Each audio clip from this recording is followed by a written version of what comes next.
साहूकार और गरीब किसान की दिलचस्प, मजेदार और इमोशनल कहानी। गांव में एक साहूकार रहता था जिसका नाम सेठ गोकुलदास था। वह बहुत अमीर था, लेकिन दिल से कठोर और लालची माना जाता था। उसके पास गांव के कई लोगों का कर्ज था और वह ब्याज पर ब्याज लगाकर लोगों को परेशान करता रहता था। गरीब किसान रामलाल। उसी गांव में रामलाल नाम का एक गरीब किसान भी रहता था। वह मेहनती था, लेकिन किस्मत ने उसका साथ नहीं दिया। बारिश न होने के कारण उसकी फसल खराब हो गई और उसे साहूकार से कर्ज लेना पड़ा। समय बीतता गया और साहूकार ने कर्ज की रकम कई गुना बढ़ा दी। एक दिन जब रामलाल कर्ज चुकाने में असमर्थ रहा तो साहूकार ने उसकी जमीन छीनने की धमकी दी। ये सुनकर रामलाल की आंखों में आंसू आ गए। उसकी पत्नी और बच्चे भी दुखी थे।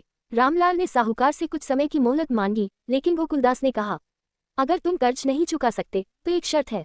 रामलाल ने डरते हुए पूछा, कैसी शर्त? साहूकार ने मुस्कुराते हुए कहा, मैं एक पत्थर की थैली में एक काला और एक सफेद कंकड़ डालूंगा। अगर तुमने सफेद कंकड़ उठाया तो तुम्हारा कर्ज माफ, लेकिन अगर काला कंकड़ निकला तो तुम्हें अपनी जमीन मुझे देनी होगी। रामलाल को यह शर्त मंजूर करनी पड़ी, लेकिन उसे यह नहीं पता था कि साहूकार बेईमानी करेगा। साहूकार ने चुपके से थैली में 2 काले कंकड़ डाल दिए, लेकिन रामलाल की बेटी गंगा बहुत होशियार थी।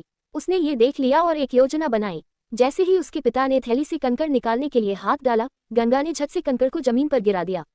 साहूकार चौंक गया। गंगा ने मुस्कुराते हुए कहा, कोई बात नहीं साहूकार जी, हमें बस ये देखना है कि थैली में कौन सा कंकड़ बचा है। जब साहूकार ने थैली खोली तो उसमें सिर्फ काला कंकड़ था।